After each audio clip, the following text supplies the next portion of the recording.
Greetings, I'm Andy Johnson. The title of this presentation is Orton-Gillingham, Behind the Pretty Words.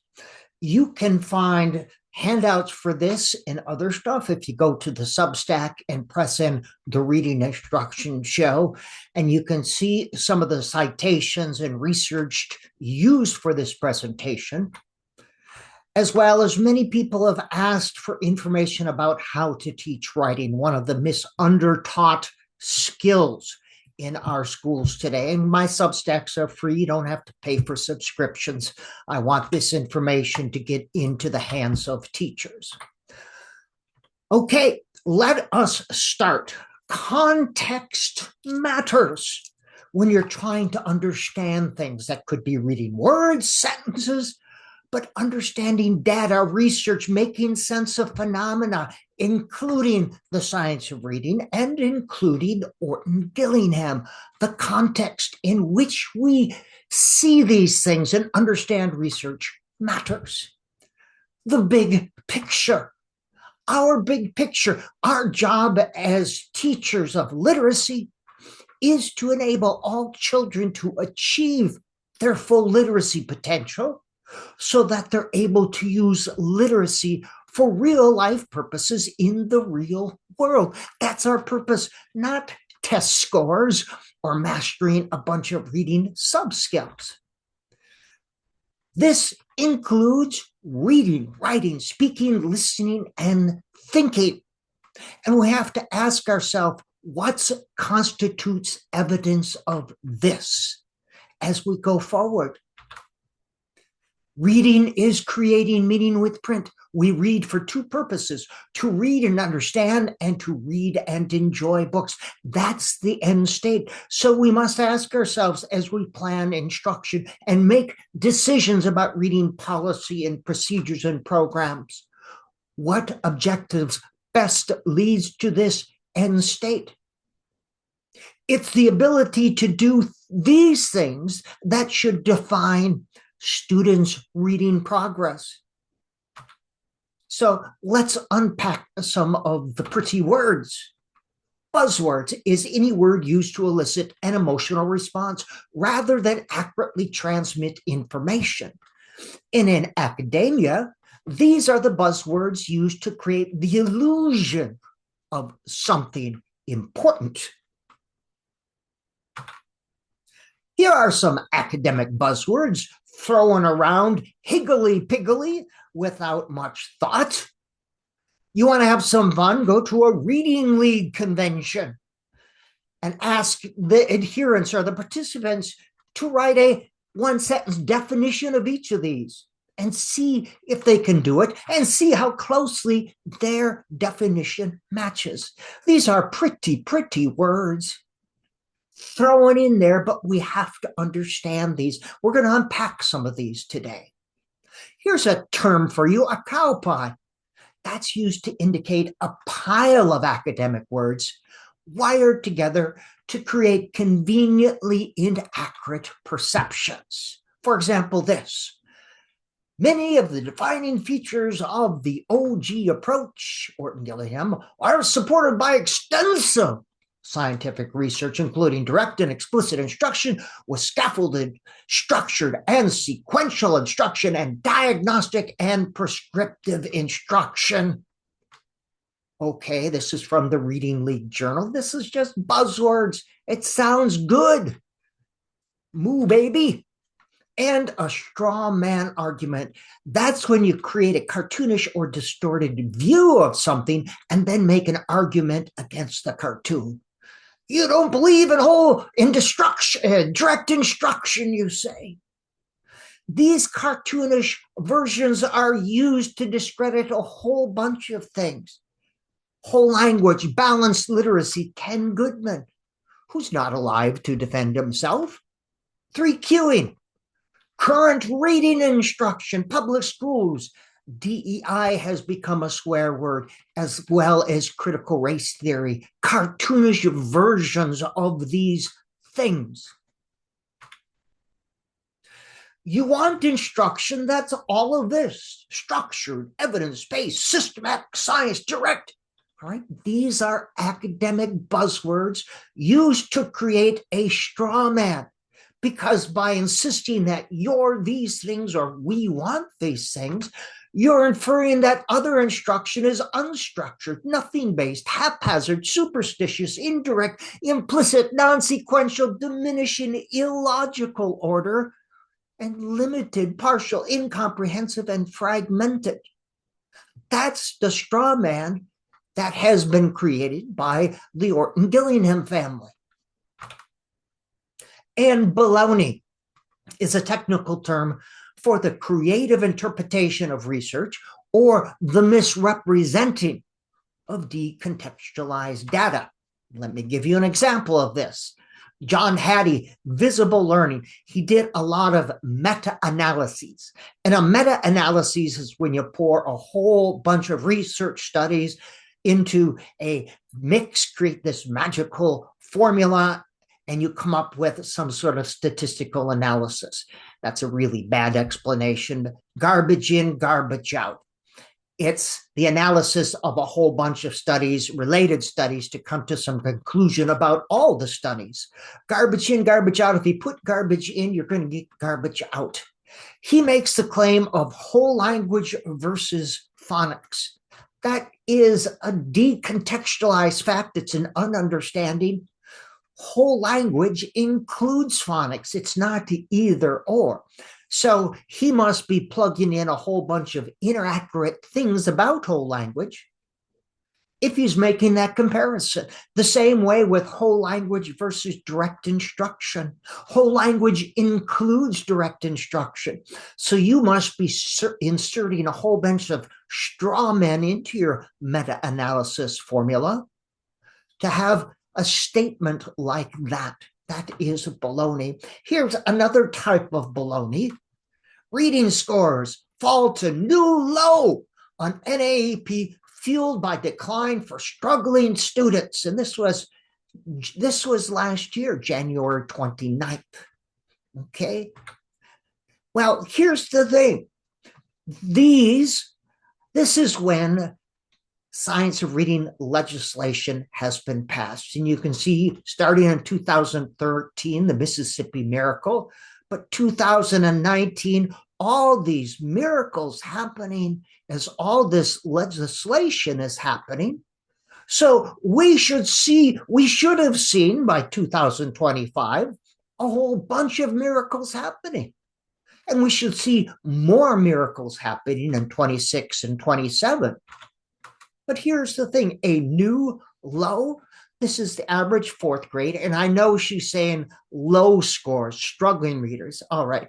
They use these percentile rankings to create the illusion that they want. They tease apart little bits of data, and that's what Sarah Schwartz did, to create the conclusion that we want. If you go on the NAEP data site, you'll see a whole bunch of data and subdata. They've made it much more complicated, including reporting scores at the 10th, 25th, 75th, and 90th percentile ranking. That really doesn't do us much good. But that's what she did to say, oh, yes, at a new low, okay? And eighth grade, a new low. Well, we're not, you can see the average scores there. So again, if it is a new low, what's the causal factor? Maybe it is a result of all this legislation being passed, perhaps. Here's another kind of baloney. The media has a lot of baloney. Teachers criticize their colleges of ed for not preparing them to teach reading. Well, really, how many teachers, how old, how many colleges of ed? Technically, it could be just 2 teachers. That would be technically true, but conveniently inaccurate. Education Week is not an academic journal. It's just journalists writing stuff. We have to put that in context. It's alarming. Children are severely behind in reading. It is alarming. Behind what? Who said so? And educators are saying stuff. Okay, 2 educators, 3. Again, educators are saying. It's like people are saying, well, I'm an educator and I'm saying that's baloney. So you can say educators are saying it's baloney, because I know at least one other educator. Here is the ultimate in baloneyism. Dr. Louisa Moats, oh, the baloney that comes out of her fingers. Whole language teachers use teacher modeling, not direct instruction. Instead of teaching children how to read and comprehend, they read by osmosis, imitation, or memorization. No direct teaching, aren't actually learning to read. I don't know if Louisa Moats is that ignorant, or if she knows better and is doing this on purpose. But this is just such a misrepresentation and ununderstanding of what whole language is.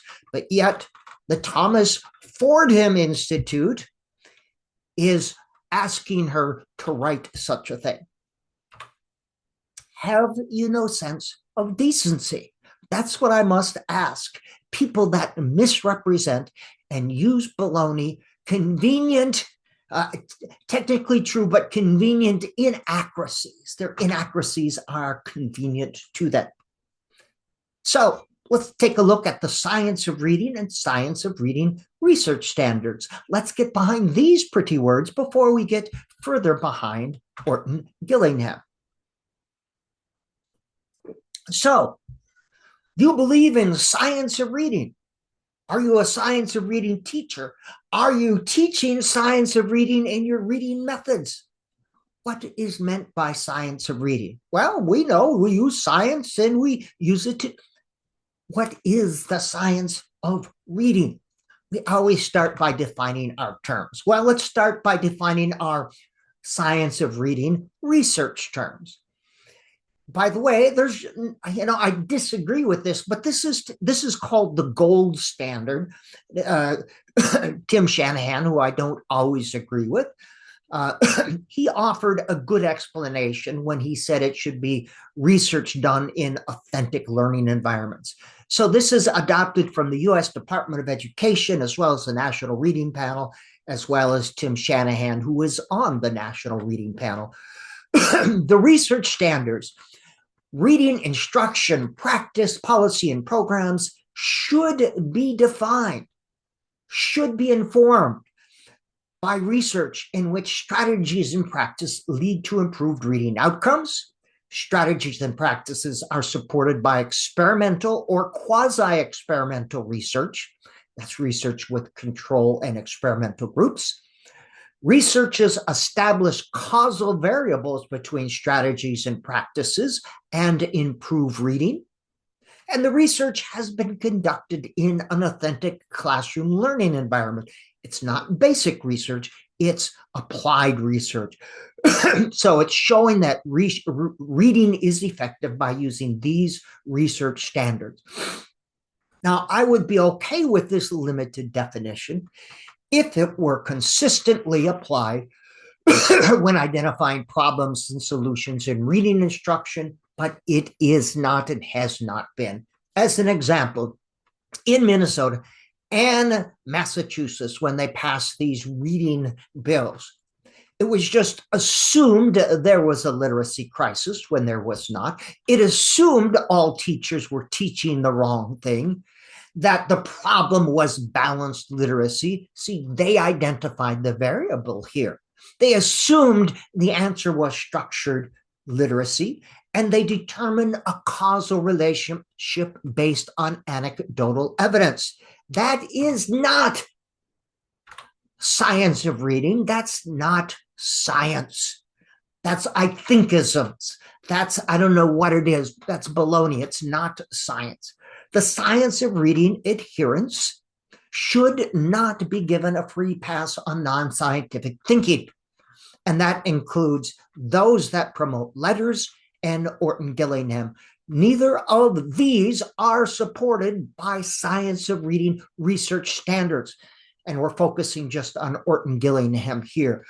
The questions I asked: is there research to demonstrate that Orton-Gillingham improves reading achievement or improves teachers' ability to teach reading effectively? or has been compared with something else in the similar conditions. That's what I'm looking for. And again, basic definition of science of reading research: using strategies and practices shown to be effective, using controlled experimental or quasi-experimental research and conducted in classroom settings. So basic science of reading definition is using strategies and practices, making decisions about strategies and practices, policies and programs based on that. They should not be given a free pass. Again, improve students' reading, improve teachers' ability to teach reading, and has been compared to something similar. These are all given free passes. And why is that?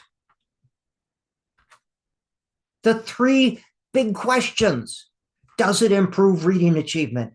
Does it improve teachers' ability to teach reading?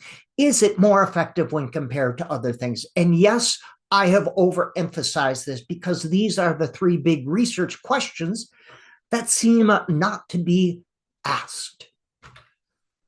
So let's take a look at the research.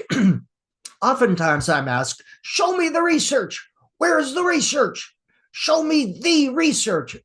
Or the research says, the research shows. Well, here's the thing. There is no such thing as the research. Research exists, but the research does not. There's no almighty research God. O almighty research God, I prayeth unto you, give us truth and enlightenment. This idea that the research provides this unobstructive, objective view of reality, that is a naive understanding and a limited understanding of what research is and does. There's no big holy book known as the research. Wouldn't it be lovely if the research was contained in some sort of research holy book and we could just look it up and say, according to the research, the book of Andy versus chapter 12, verse, yeah, that doesn't exist. It would be nice. Maybe they're confusing it with Dr. Thea research when they say the research says, Thea research says. Maybe they're making that confusion. Or maybe perhaps I should change the title of my next book to The Research.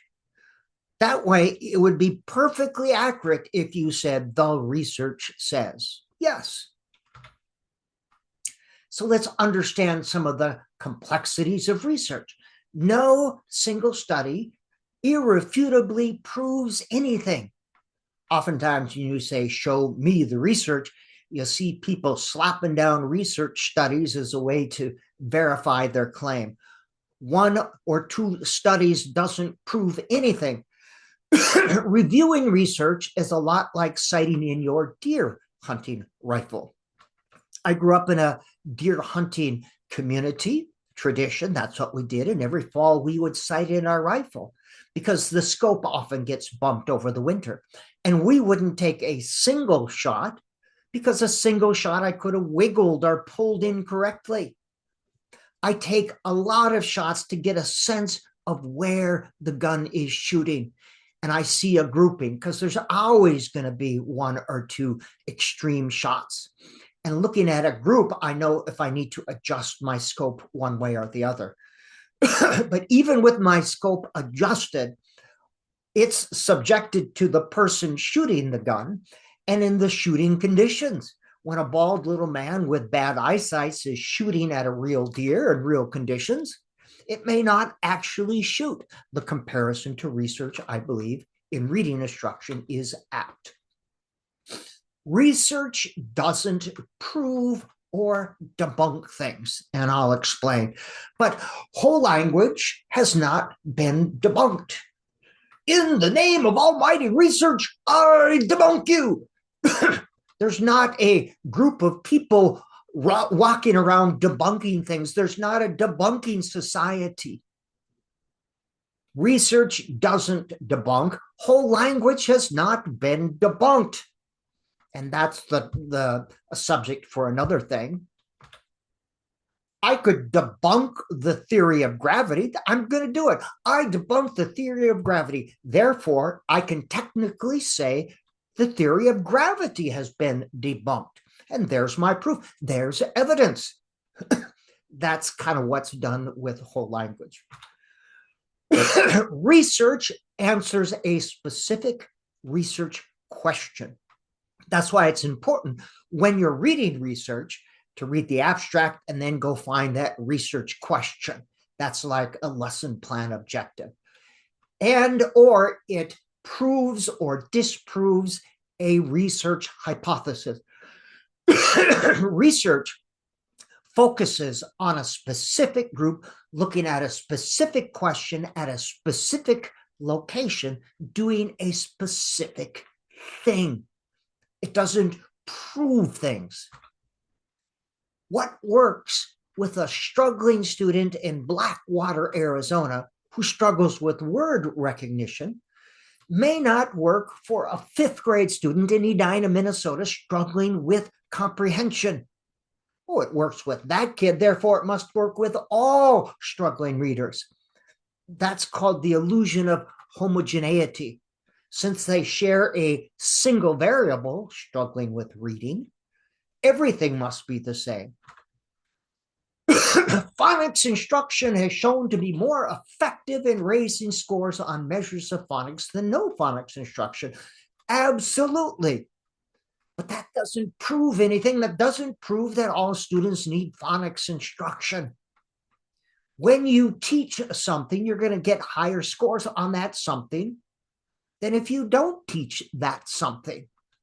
So yes, that statement is technically true, but conveniently inaccurate.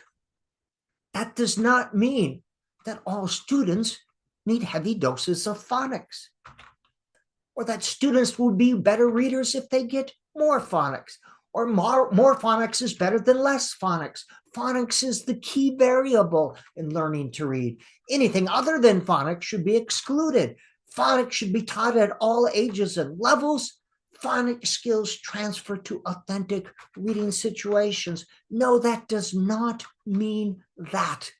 It simply means in a study at a specific time that students were taught phonics and they scored higher afterwards. Okay, super, wonderful. We have to be careful in how we generalize that research finding. Now, research-based, Orton-Gillingham is research-based. It's a research, okay, let's understand that term. Every program or curriculum or approach has parts of it that are research-based. Madeline Hunter had parts of it, her lesson plan, as well as Charlotte Danielson. That does not mean the whole thing is research-based.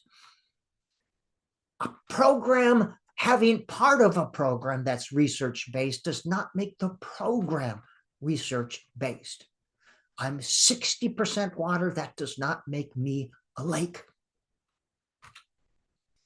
Any program that has direct instruction can be said to be research-based, because direct instruction as a pedagogical strategy has proven to be very effective for teaching specific low-level skills as a strategy, not as a method or approach. It has research basis as a strategy, and everybody believes in direct and explicit instruction. Everybody believes in that. I'm the holiest of whole language practitioners, and I use direct, explicit, and systematic instruction. Now, research is different from collecting data. I could collect all sorts of research data. That does not mean it is research. Research collects data, but data by itself is not research. For example, I could collect data to show I'm the greatest professor in the world. That does not mean it's research-based. What is a good professor? What's a valid measure of being a good professor? I could collect each one of these things and say, oh, based on selected course evaluations, it's evidence-based. It proves that I'm the best professor in the world. I highlighted this because at our university, Minnesota State University, Mankato, years ago, they wanted metrics.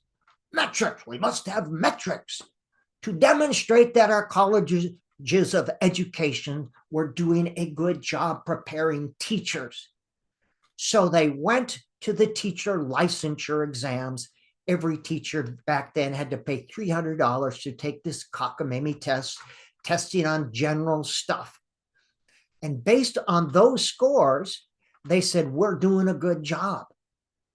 Well, do those scores correlate or cause effective teaching? They looked at those scores simply because they had numbers, and those were good numbers. Research is not research unless or until it has been subjected to blind peer review and published in an academic journal. Let me explain. When someone does a research study, they write it up and they submit it to an academic journal. The editor then assigns that manuscript to experts in that field, 2 to 5 experts. Now, they don't know who the writer is, and the writer doesn't know who the reviewers are, hence the blind peer review. And there's expertise in the reviewers. They know what to look for. They know what's important. They're familiar with the research.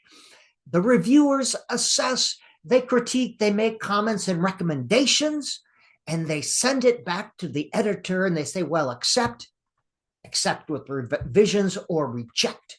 And the editor looks at it, and he or she may send it back to the writer, and they accept or reject. They don't have to take things directly from the reviewers. And then if it passes muster, it eventually is published in an academic journal. People read it, they respond to it, they agree, they disagree, and the cycle of scholarly life continues. Now, this is a much different process than journalists use. We have to differentiate that. Journalists, they write down things that people tell them. Based on that, they create a story, and the story is designed not necessarily for accuracy, but in Emily Hanford and Sarah Schwartz's case, for sensationalism, for impact.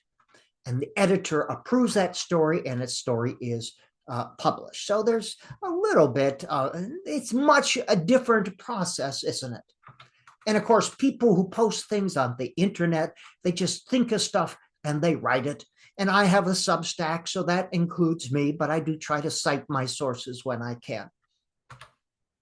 This is what is not research. National Council on Teacher Quality and Education Week. These are publications written by journalists. They write on education things. We should not confuse it with research. The same with anything on the Lexia website, Lexia Learning, Cambium Letters, or American Public Media. There's no blind peer review. They are writing or producing for sensationalism, to create readers. These things are not research, data, published reports, unpublished theses or dissertations, simply citing a famous researcher, or an article describing research, or surveys or secretaries of education. That's not research. Collecting data, citing a famous person, think tanks, these are not research. Nonprofit does not mean non-biased. These centers, that's not research. They have an agenda. These are the research standards. Clearly stated question. Subjects represent the research question. Conducted in an actual learning environment, experimental or quasi-experimental design. The treatment, linked to teaching effectiveness or reading achievement. The treatment has been compared to something else, and conclusions are based solely on the data. Research is not collecting a bunch of data and saying stuff.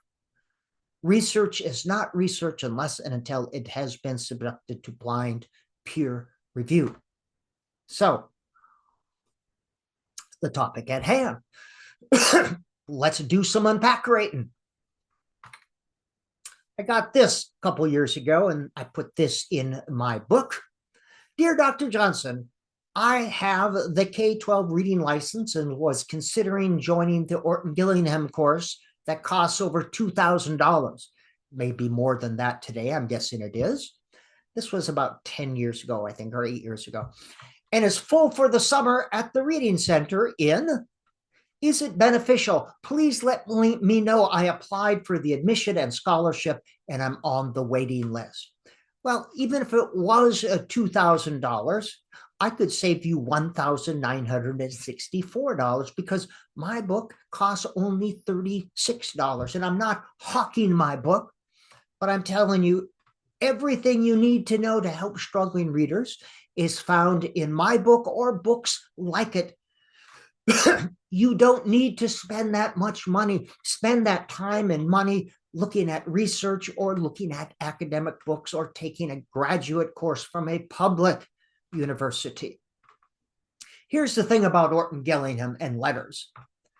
If it's so gosh darn complicated and fragile that you need to be trained to use it, I guess you'll wreck it or it will blow up.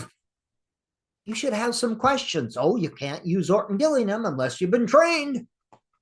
And if you have to pay a lot of money to be trained by a certified trainer who had to pay a lot of money to become certified, you should hesitate. You should ask questions. Letters is much like Sylvester McMonkey McBean in Sneetches on the Beaches, paying them money. Public education does not exist to be an ATM machine for profiteers like Cambium, like Lexia Learning, like Orton-Gillingham. Yes, I said Orton-Gillingham. Here is something, you can see it, Exceptional Children, the authors, 2021. That's a recognized journal in learning disability area. And let me summarize that. You can get that yourself, but it was about Orton-Gillingham. Parents and advocacy groups pressure state legislators. And here's the thing. Some people who can't win their argument in an academic setting take it to another setting. They pass laws and they bully and they harass, intimidate people to win their argument. If you can't, reading instruction is an academic topic. There's been academic discussions going on in academic environments for decades. But some couldn't win their argument there. So they adopted state legislation, laws, and they bully and they intimidate and they say Orton-Gillingham must be used. Now, according to this research I just cited, and I'll cite some more, the synthesis of research showed a lack of support for Orton-Gillingham's effective. It showed no statistical improvement on foundation skills. And one of the problems with Orton-Gillingham and research related to students with dyslexia impacts only 3 to 5% of the population. And it's hard to have good experimental or quasi-experimental studies with such a small population. 3 to 5 students, you may have 1 or 2 students a year in your classroom at a grade level. So it's hard to find large groups of students at the same age and level in the same conditions. That's just one of the impacts. The research used to support Orton-Gillingham, I got this from that, and you can see the things, often measures students' progress using pseudo-reading or non-reading words. Reading nonsense words or lists of words out of context is not a real reading task. Uses measures of questionable validity, Dibbles is one of those, does not use comparison groups, is derived from unpublished master's or doctoral thesis. A master's and thesis is like your beginning research certificate, is your first attempts. Any thesis or dissertation that's good, you send it out for publication. Is a study as opposed to peer-reviewed research, and it's put out by groups or organizations that have a vested interest in certain outcomes, like Orton-Gillingham, like the International Dyslexia Association. Makes claims of superiority without controlling for covariates such as gender, socioeconomic status, etc. This means the groups that start out are not equal. In an experimental study, a true experiment, subjects are randomly assigned to experimental and control groups. But you can't do that with classrooms because students are in classes. So that's called a quasi-experimental study. But you have to do something to ensure that the groups are equal. You do some matching samples or something up front to show that the groups are equal. The International Literacy Association. Now, there's 300,000 members, scholars, teachers, professors, educators, parents. I'm more apt to rely on them. They said, no certifiably best method for teaching children with reading difficulties. Research does not support the common belief that Orton-Gillingham-based approaches are necessary for students classified as dyslexia. Research focusing solely on decoding interventions have shown either small to moderate or variable effects that rarely persist over time, and little to no effects on more global reading skills. Teaching students with dyslexia, too complex a task for a scripted one-size-fits-all program. Optimal instruction calls for teacher expertise, professional expertise, responsiveness, and the freedom to act on the basis of that on that professionalism. Now, do you think the International Illiteracy Association is lying here? Do you think the 300,000 members are lying here? I'm more apt to trust them than the 9,000 members with a singular belief system from the International Dyslexia Association, but that's just me. So we see in Orton-Gillingham, again, all these academic buzzwords used to elicit an emotional response and not necessarily to transmit information accurately. Again, let us define these words. From the Orton-Gillingham Academy, Orton-Gillingham approach is direct, explicit, multi-sensory, structured, sequential, diagnostic, and prescriptive. Oh my goodness. Oh my goodness. Direct, explicit, multi-sensory. Okay, I get it.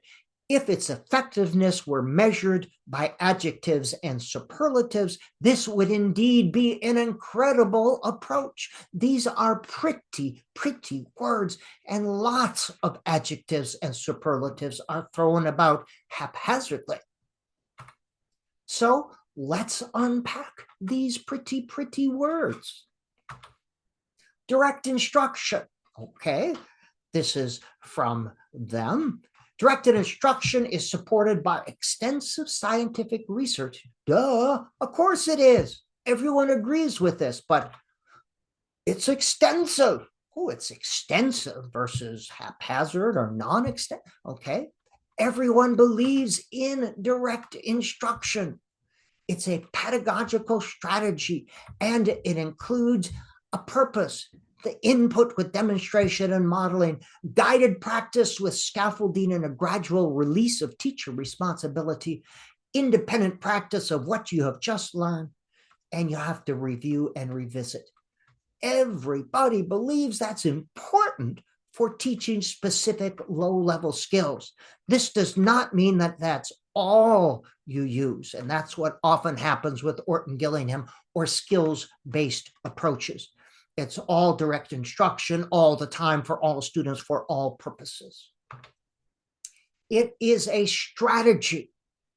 It's not an approach or a method, and everyone agrees with it. It's an effective teaching strategy for the initial learning of any kind. Initial learning. And it should be in every teacher's toolbox. It's basic teaching 101. It's nothing magical. You certainly don't need to be trained by an Orton-Gillingham specialist. You don't need to pay $2,000. And again, you can buy my book or simply listen to me. It's not the what of direct instruction in which I differ from my Orton-Gillingham friends. It's the how and how much of direct instruction in which we have differences. I'm the holiest of whole language teachers, and I believe in very direct and very explicit instruction. Balanced literacy teachers believe in direct instruction.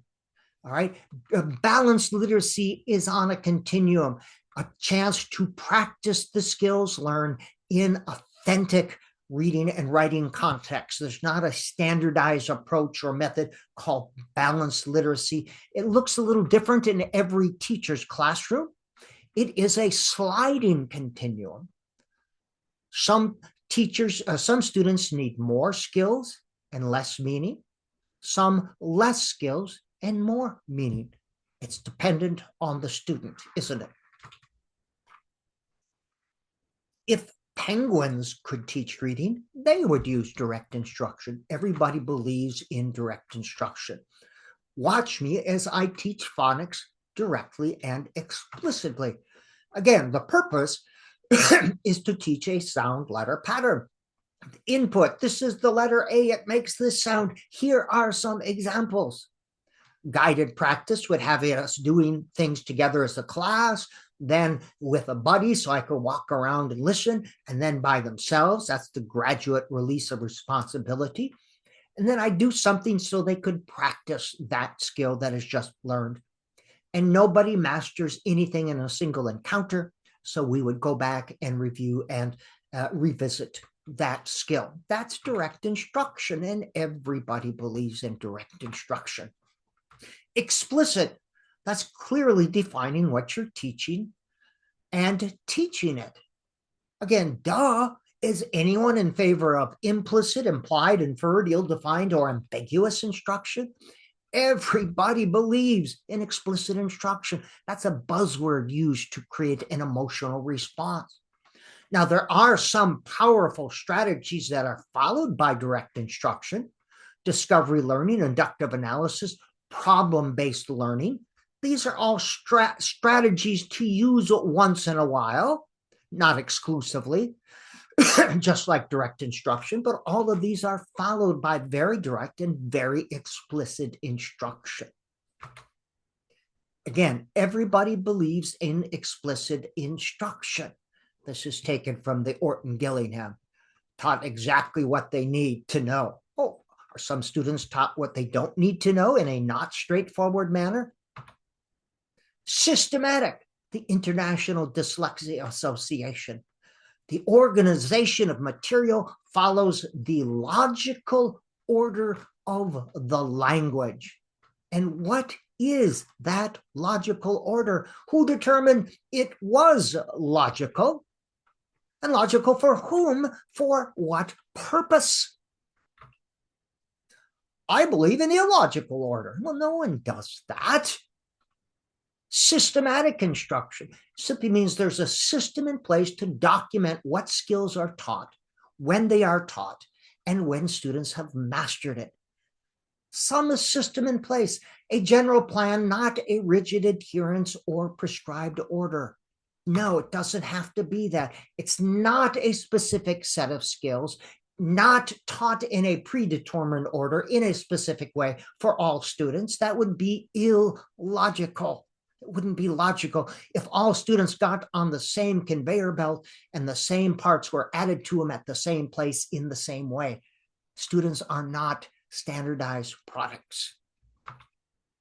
You simply document when you teach a skill and when students master. Yes, you have a general sense of what needs to be taught, but master teachers teach these skills in a way that they know their students best learn, not with fidelity from some textbook. You check off when you teach these skills, the date, and when students have mastered them. So you have an individual checklist. Should be something like that. Same with sight words, when taught, when mastered. And large unit phonics, the most common phonograms. Keep it simple. Why? The question, is there research evidence to demonstrate that teaching a whole bunch of reading sub-skills with fidelity in a specific order is more effective than teaching some skills in a general order as needed? Is there some research or a couple of studies to show that that's the case? Now, the onus is on those making the claim that that's research-based, that conception of systematic instruction is research-based. The onus is on those making that claim to supply some research to support that. Logical order. Okay, International Dyslexia Association must begin with the easiest and most basic concepts and progress methodically to more difficult concepts and elements. And I say, duh, whoa, that's a genius. Good teachers always start with easy or simple things and progress to difficult or more complex things as students are ready. That's basic teaching 101. You start with the easy things. Now, here's something to think about. What's easiest in reading is based on one's experience with the language. Reading things that make sense and using words and concepts from children's experiences is easiest. Language experience approach. What's not easy is decoding list of words and nonsense words in isolation, or reading decodable books with artificial sentences, pap and a pan, nan and pap can nap. Who talks like that? Nobody I know. Multisensory, oh, that is my favorite one. Visual, auditory, and kinesthetic modalities are used when teaching. Wow, that sounds very important, doesn't it? Well, that means children see things, hear things, and do things as they are learning. That's multimodal instruction. And elementary teachers have been using various forms of this for years. They see a letter, they write it in the air or draw it in the sand or move things around. That's the kinesthetic modality. They hear, they see, they do. I do this with my undergraduate students, for God's sakes. It's not something you need to pay $2,000 to get trained to do.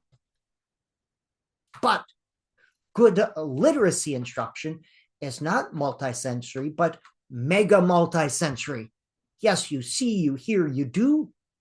But children are emoting, thinking, imagining, experiencing, creating, speaking, listening, writing, and reading. That's mega multisensory. And you're going to learn a lot more by mega multisensory than you are just from simply multisensory. And a good balanced literacy approach, a good whole language teacher, a good reading workshop is mega multisensory.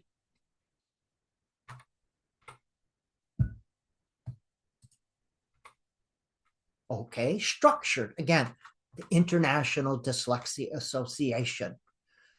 Structured literacy, systematic explicit instruction that integrates listening, speaking, reading, and writing, emphasizes the structure of language, the speech sound system, phonology, the writing system, orthography, the structure of the sentences, syntax, the meaningful parts of words, morphology, the relationship among the words, semantic, and the organization of spoken and written discourse. Okay, if you saw that in a classroom, what exactly would you be seeing?